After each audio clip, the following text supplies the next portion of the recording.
Hi, guys. Happy Saturday.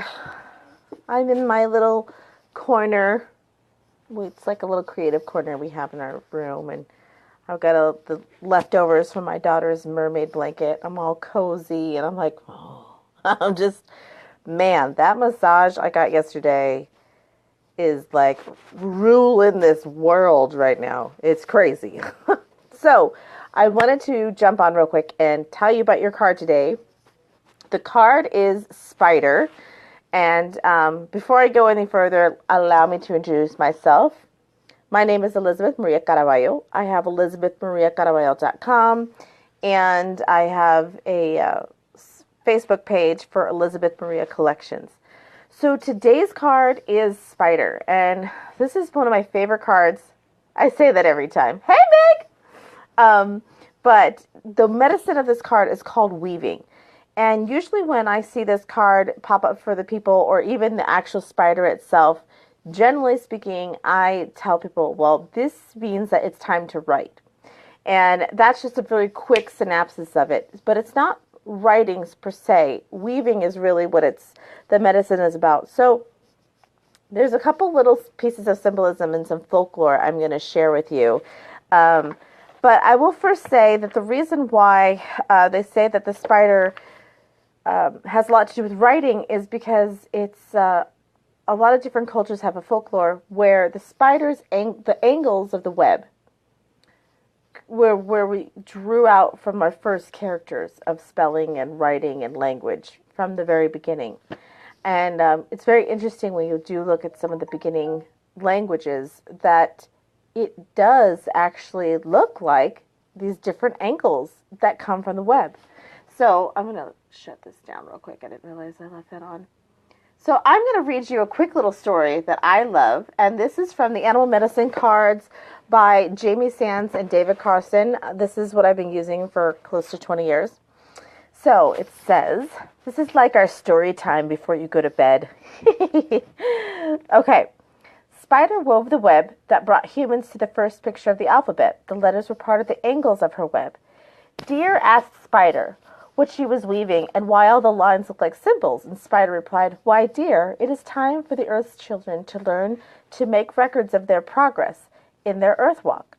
And he was like, "Well, they already have petroglyphs and pictures." And she's like, "The new ones are going to be more complex, and they're not going to remember how to read petroglyphs. They need a language that is much more complex like they will be. They need to learn more of the story."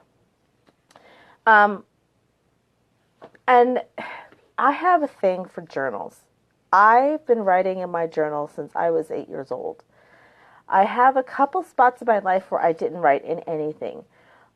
One was right after I had my daughter, and the other was about 3 years ago when I just had some really intense stuff, and I stopped writing at both of those times. And eventually I'll pick it up at some form because writing to me is, it's like a fresh breath of air where there's really no air. There's no real actually air in your thoughts or in the communication between your heart and your head. And for me, writing is a way of extracting myself and getting a chance to get some space from it, and then being able to digest it and figure out, is this what I want to do? What can I develop?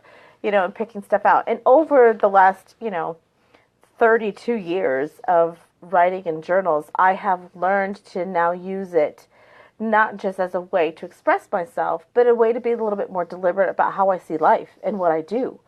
So when I'm writing and I catch myself in something, I take that moment to use that same exercise of writing to like restructure someone or myself, to restructure that statement, to reevaluate, maybe to change some wording so that I'm actually headed in a different direction, even though I'm in the same frame of thought.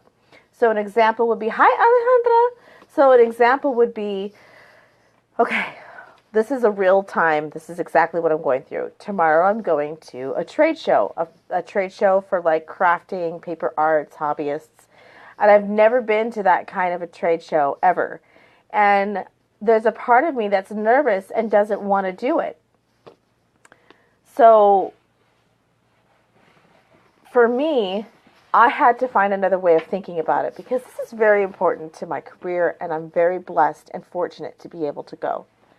So I had to start saying, I get to go. Tomorrow is nerve-wracking, but I'm so honest with the fact that I actually get to go. A year ago today, I would have been so excited for this opportunity, this leg up.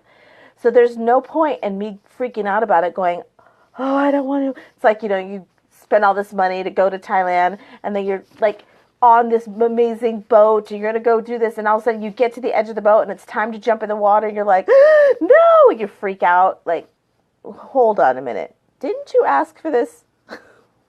So for me, writing helps me to rephrase that. So I'm going to take some time to be like, I'm so excited I get to go. I'm so lucky that I get to go. This is a great opportunity for me. This is a unique opportunity. I just build it up so that I'm desiring to do it. And it helps me. It helps me a lot. Meg says, girl, I need to start writing. Guess I'm going to have to start using the beautiful journal I just got. Oh, yes. See, that stuff doesn't happen like by mistake, that you got a journal and then you bumped into this particular reading. That's how life works. It's like, hey, hello. And then if you follow that, you're going to have great results. Whatever it is that you need to clear up and you need to see, you've just built an opportunity and taking advantage of it. And it's like striking when the iron's hot.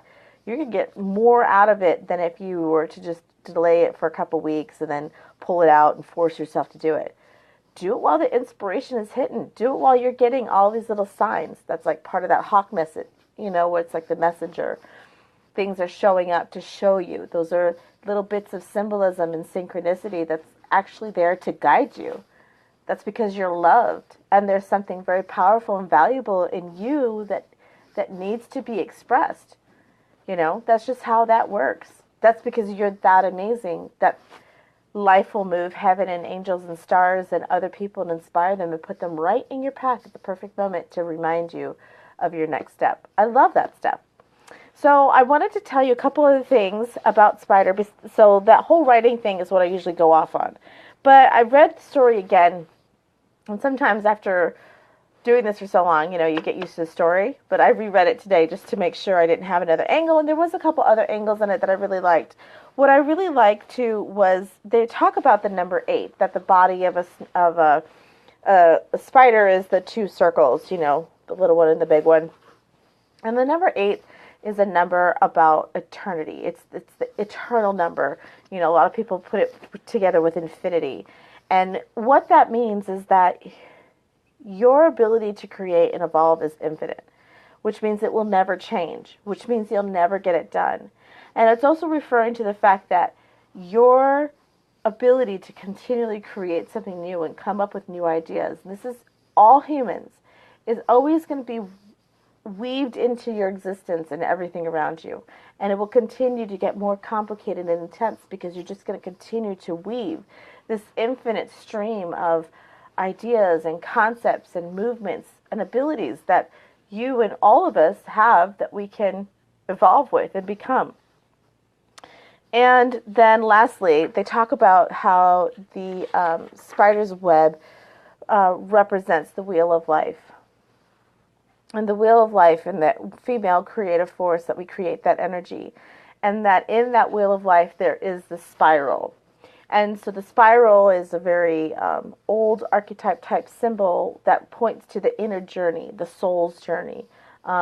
It reminds me a lot of the Sufis that would turn in spirals and go into this like trance of, dizziness in my mind, but it would be an internal journey. You'd put yourself in an altered state by just going in circles.